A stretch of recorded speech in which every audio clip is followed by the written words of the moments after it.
praticamente gli hanno detto non ti muovere perché sennò abbiamo la pistola, però non so, aveva preso un po' di paura lui.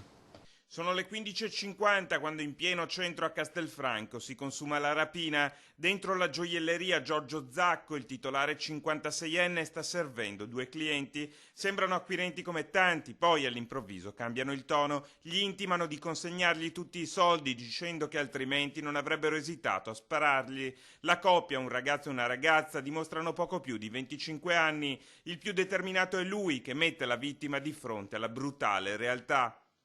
Ha detto che aveva la bambina, non so, aveva bisogno di soldi, è entrato a prendere.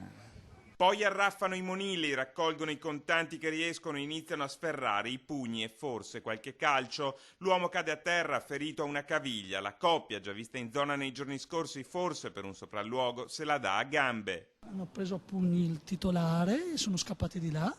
Rialzandosi, Zacco riesce a premere il tasto che fa scattare l'allarme. In pochi minuti i carabinieri sono sul posto, ma i banditi sono già riusciti a far perdere le loro tracce. Il titolare si è alzato perché ha preso un sacco di botte e loro erano già in fondo. Zacco viene prima soccorso dal bar che si trova sotto i portici e poi portato all'ospedale di Castelfranco con un codice di media gravità. I carabinieri contano di sentirlo già nelle prossime ore, così da ricostruire il quadro in cui è avvenuta la rapina. Un colpo che desta scalpore in città proprio per la scelta dei banditi di colpire ad un orario insolito e nel cuore della città, come spiega il primo cittadino. Una rapina di questo genere in centro lascia pensare che sia opera di sbandati.